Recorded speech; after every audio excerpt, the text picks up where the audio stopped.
Bueno, se lo podemos preguntar también a Silvia Los Penato, que está del otro lado, diputada nacional. Los Penato, ¿qué tal? Luis Gasulla te saluda. ¿Qué tal, Luis? Muy buen día. Bueno, estábamos analizando, hay una nota que tiene que ver con las viralizaciones de los políticos. Bueno, esta semana fue un fenómeno, los dirigentes de La Libertad Avanza tuvieron récord de visualizaciones en redes sociales. No sé si esto después se trasladará o no en apoyo electoral de acá a un año, falta un montón, una eternidad, pero bueno, evidentemente interesan los discursos cuando se viralizan en redes sociales. ¿A vos te va bien también en las visualizaciones, Los Penato? Sí, a veces algunos discursos se hacen más virales. Hay uno particularmente que suele circular porque hace unos años yo preparé de alguna manera a la gente para que pasara lo que pasó esta semana, ¿no? Yo decía que estábamos en un sospechoso silencio cómplice donde nadie se manifestaba por la pobreza que crecía durante el gobierno de Alberto Fernández, ¿no? Por la inflación, por la pérdida de poder adquisitivo de los jubilados.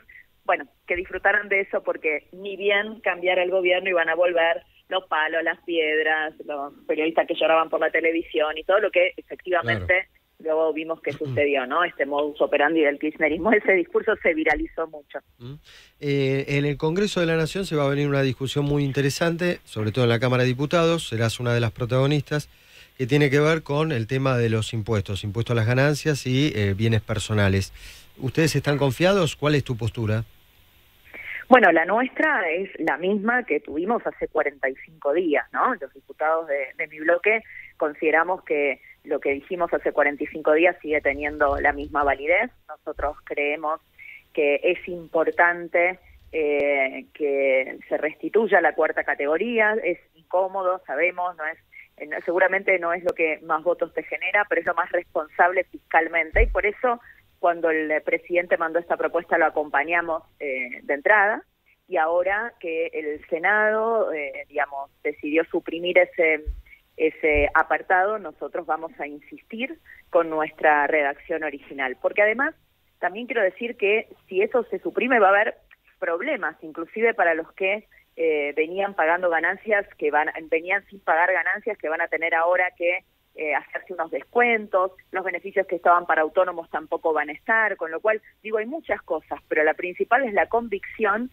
que nosotros teníamos hace 45 días, que si bien es un impuesto y a nadie le gusta pagar impuestos, es un impuesto que afecta a los trabajadores de mayor remuneración, ¿no?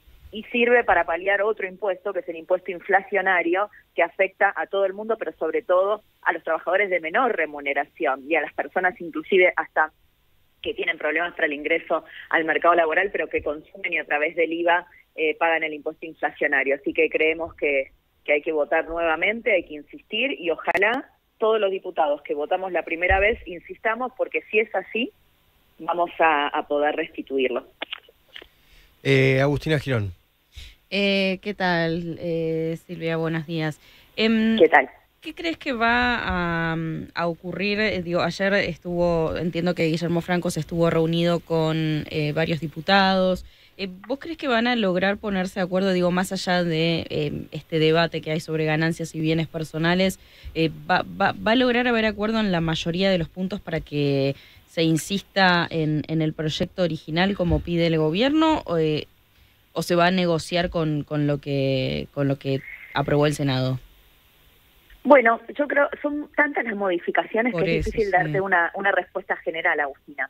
Porque hay algunos cambios que el gobierno entendió también que estaban bien, ¿no? Que mejoraban la propuesta y en ese caso no habría por qué insistir si es una propuesta que mejoró. Pero hay algunas cosas que nosotros, particularmente el PRO, creemos que no mejoran nada. Por ejemplo, la exclusión de aerolíneas, del correo, de RTA, dentro del listado de empresas para privatizar.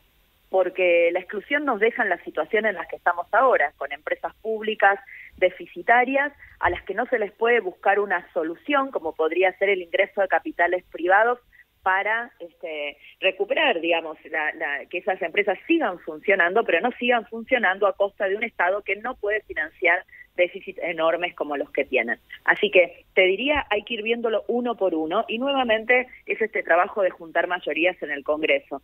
Yo creo que para el capítulo fiscal es muy probable, digamos, que esa mayoría se den, y después, respecto de los otros cambios, habrá que verlos. Los que hayan mejorado la ley y que nosotros consideremos, no insistiremos, es decir, dejaremos que lo que del Senado quede, pero aquellas cosas que creemos que, por convicción, creemos que empeoraron la ley, no que la mejoraron, bueno, ahí trataremos de insistir.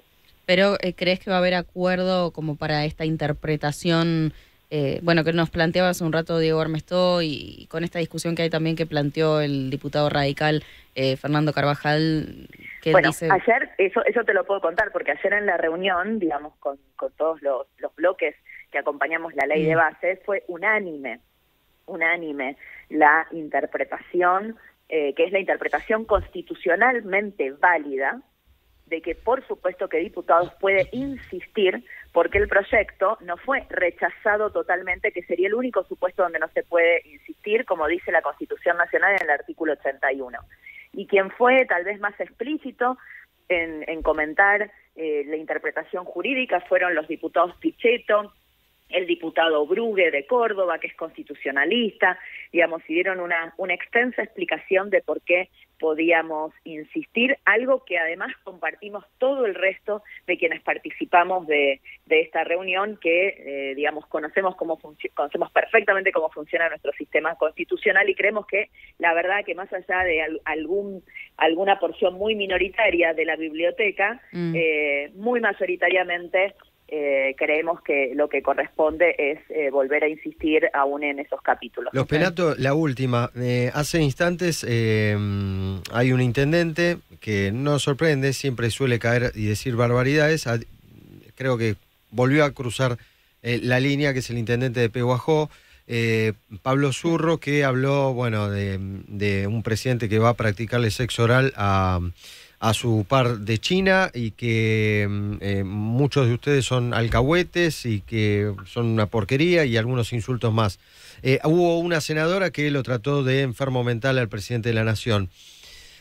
¿Te sorprenden estas afirmaciones? ¿Hasta dónde van a llegar?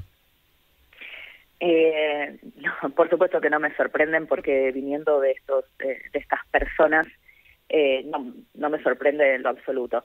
Yo creo que la descalificación habla más del emisor que de la persona a la que pretenden ofender.